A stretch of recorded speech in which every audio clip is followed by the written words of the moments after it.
Bonjour, aujourd'hui nous allons voir comment faire de la perce isométrique sous Clip Studio Paint.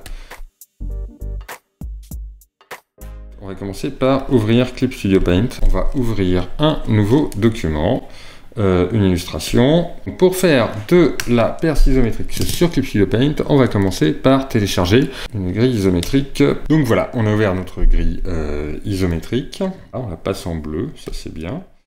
On la passe en bleu, on va travailler sur un autre calque. Alors moi je conseille, on va travailler sur un calque vectoriel. Outil perspective, hop, voilà. On va prendre l'outil perspective. On va prendre règle de perspective.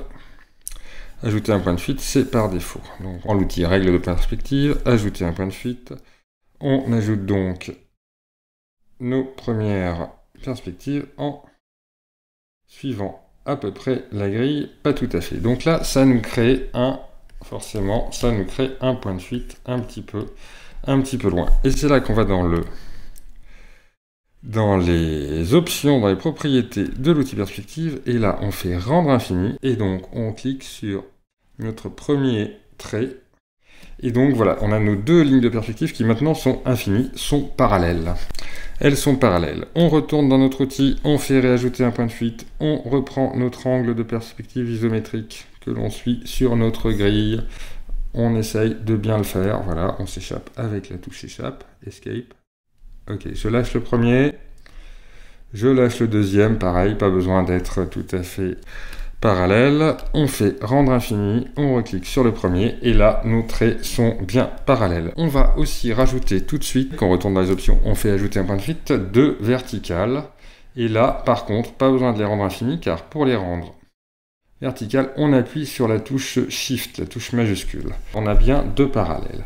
Sur notre calque, des traits qui vont aller dans ce sens-là, dans ce sens-là, dans ce sens-là, dans ce sens-là, des verticales, ce qui nous permet de tracer des perspectives isométriques.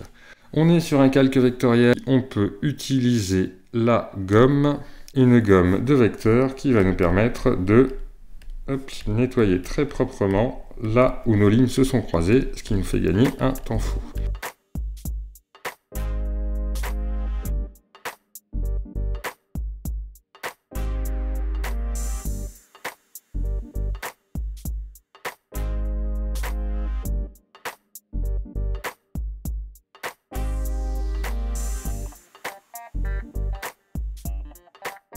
Petite chose importante, avec le raccourci clavier pomme E accent pomme 2 ou CTRL 2 je suppose sur PC, vous désactivez les règles.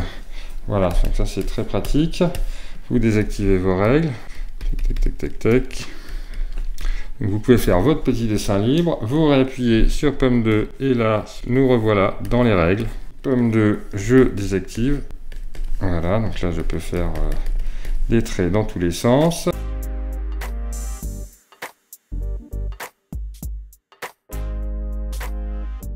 Merci d'avoir suivi cette vidéo, j'espère qu'elle vous aura été utile, c'était Grug.